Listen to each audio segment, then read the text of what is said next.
Halo teman-teman semua, baiklah pada kesempatan kali ini kami dari kelompok 2 dengan mata kuliah analisis makanan dan kosmetik akan menjelaskan mengenai analisis kosmetik yaitu lipstick. Nah, lipstick ini merupakan salah satu produk kosmetika yang sering digunakan di kalangan masyarakat luas. Nah, tujuan untuk menganalisis lipstick ini yaitu mengetahui kadar logam timbal yang ada di dalam lipstick. Nah, perlu diketahui bahwa adanya logam timbal ini bisa melalui pewarna yang biasa digunakan dalam pembuatan lipstick. Nah, untuk itu kita akan mempelajari lebih dalam lagi mengenai analisis logam timbal pada sediaan kosmetik lipstick. Berikut penjelasannya. Pada saat ini saya akan menjelaskan tentang alat bahan serta metode yang dipakai pada penelitian ini. Untuk bahan ada asam nitrat 65%, hidrogen peroksida 30%, timbal 2 nitrat, kalium iodida, natrium hidroksida, asam klorida, aquabides, aquades, dan lipstick. Dan untuk bahan ada spektrofotometer serapan atom, timbangan analisis, lemari asam, hot plate, pipet mikro, kertas saring Wetman nomor 42, serta alat-alat gelas laboratorium. Pengambilan sampel.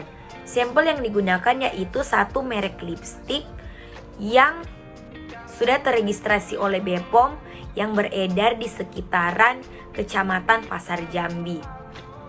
Pengambilan sampel ini diambil di 5 toko dan di setiap toko diambil 2 sampel. Jadi total sampel yang dianalisis yaitu ada 10 sampel. Untuk teknik sampling yang digunakan pada penelitian ini yaitu purposive sampling. Karakteristik sampel lipstick yang dikehendaki yaitu sampel yang beredar di sekitaran Kecamatan Pasar Jambi dan yang sudah terregistrasi oleh BPOM. Harganya berkisar antara Rp10.000 sampai Rp12.000. Yang memiliki seri warna yang diminati kalangan masyarakat yaitu orange pink, dan pada kemasan produknya tertera nomor batch, komposisi, expired date, dan nama produsen. Berikut ini adalah komposisi dari sampel lipstick. Selanjutnya preparasi sampel. Instruksi bahasa digunakan untuk preparasi sampel lipstick. Ditimbang masing-masing 1 gram sampel, dimasukkan ke dalam beker gelas Pyrex 100 ml. Ditambahkan 2 ml asam nitrat 65%. Kemudian dipanaskan menggunakan hot plate dengan suhu 100 derajat Celcius. Proses dilakukan hingga hilangnya asap berwarna coklat. Selanjutnya ditambahkan 1 ml hidrogen peroksida pekat untuk mempercepat proses oksidasi.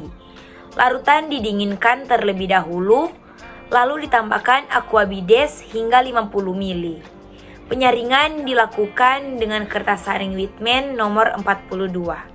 Untuk cara pengujian, uji kualitatif kation timbal atau Pb2+ dalam lipstick. Pada penelitian yang kami ambil digunakan 3 reaksi warna yaitu larutan Ki atau kalium iodida, ada NaOH atau natrium hidroksida, dan HCl atau asam klorida.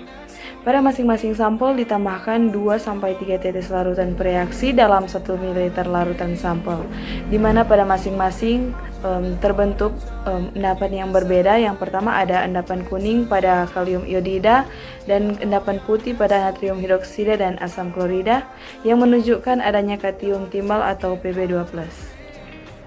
Baiklah, pada saat ini saya akan menjelaskan tentang uji kualitatif kation timbal.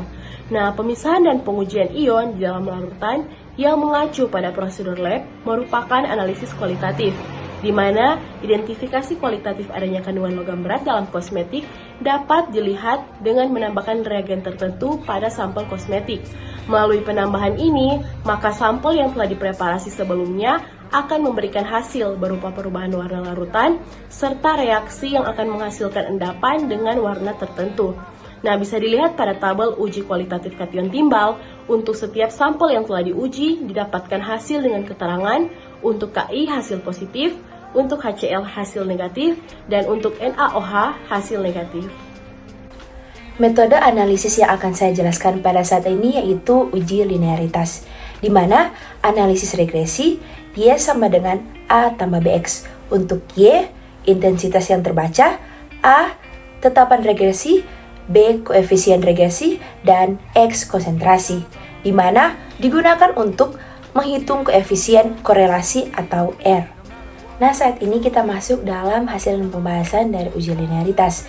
Linearitas merupakan kemampuan metode memperoleh hasil-hasil uji yang proporsional dengan konsentrasi analit pada besaran yang diberikan.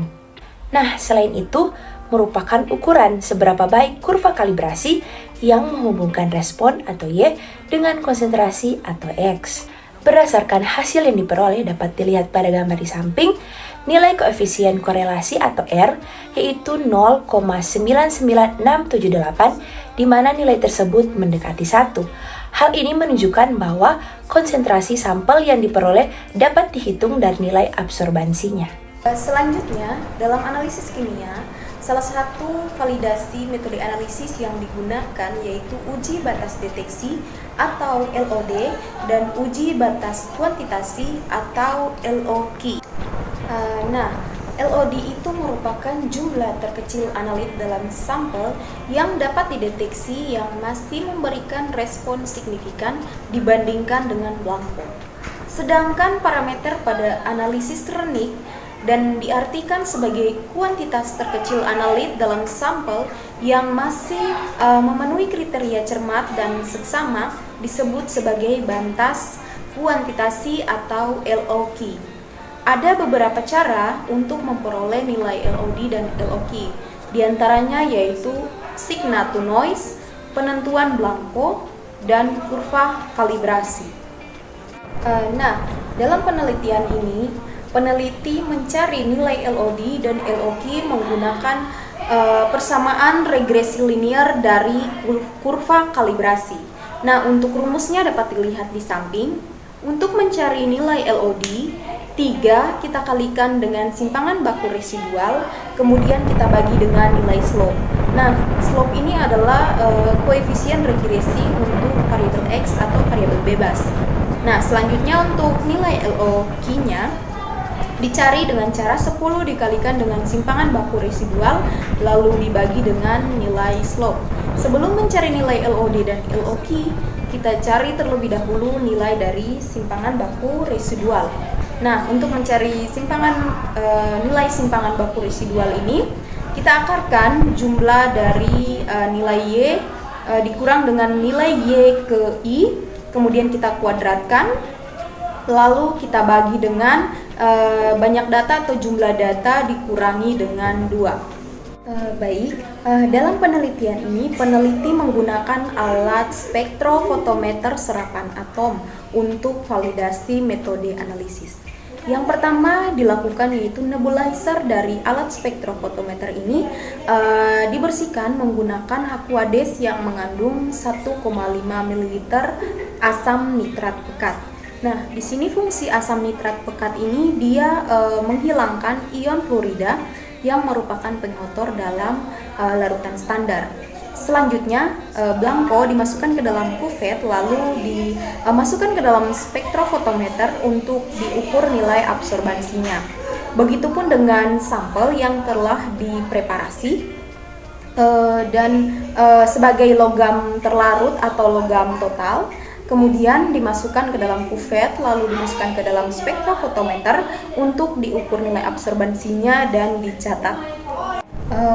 Dalam penelitian ini, nilai LOD dan LOQ yang diperoleh dari logam timbal didapati untuk perhitungan statistika menggunakan metode kurva kalibrasi. Hasilnya yaitu untuk nilai LOD sebesar 0,195 ppm dan untuk nilai LOQ sebesar 0,649 ppm. Hal ini menginformasikan bahwa metode ini dapat digunakan untuk analisis logam timbal. Terpenuhinya syarat ini dari uji sensitivitas karena memberikan respon yang signifikan dalam tiap pengukuran serta memberikan hasil yang termasuk cermat dan seksama. Nah, selanjutnya ada pengukuran kadar timbal dari sampel. Nah, penentuan kadar timbal atau PB ini dia menggunakan metode spektrofotometer serapan atom atau SSA. Di sini kenapa sih menggunakan metode tersebut? Nah, ternyata SSA ini punya sensitivitas yang tinggi, kemudian prosesnya cukup cepat, dan dia spesifik terhadap unsur tertentu atau unsur yang dianalisis. Kemudian dapat digunakan untuk penentuan kadar unsur yang sangat rendah. Nah, di sini pengukuran hasil dekstruksinya pada panjang gelombang 283,3 nanometer. Kenapa sih pada panjang gelombang tersebut? Nah, ternyata pada panjang gelombang tersebut terjadi penyerapan cahaya oleh atom untuk melakukan transisi elektron dari tingkat dasar ke tingkat eksitasinya. Nah, di sini teman-teman bisa lihat untuk tabel hasil dari metode ini. Nah, dapat diketahui bahwa setelah dianalisis menggunakan SSA atau spektrofotometer serapan atom, di sini dapat dilihat bahwa terdeteksi logam timbal pada semua sampel. Namun bisa dilihat kandungan dari timbal pada setiap sampel yang diujikan atau lipstick ini tidak melebihi batas normal. Namun bisa kita lihat bahwa kandungan timbal pada sajian lipstick yang diujikan masih di bawah 20 mikrogram per gram, di mana menurut BPOM jika masih di bawah 20 mikrogram per gram maka masih dapat diterima atau masih dalam batas normal untuk kadar timbalnya sendiri. Dan kita bisa lihat pada grafik ini bahwa kadar timbal yang paling tinggi hanya terdapat pada 1,37 mikrogram per gram. Jadi dapat disimpulkan bahwa semua sampel yang diujikan mengandung logam timbal, namun masih di batas ambang normal karena tidak melebihi dari 20 mikrogram per gram. Baiklah, sekian penjelasan dari kelompok kami mengenai analisis logam timbal pada lipstick. Terima kasih, bye-bye. Bye!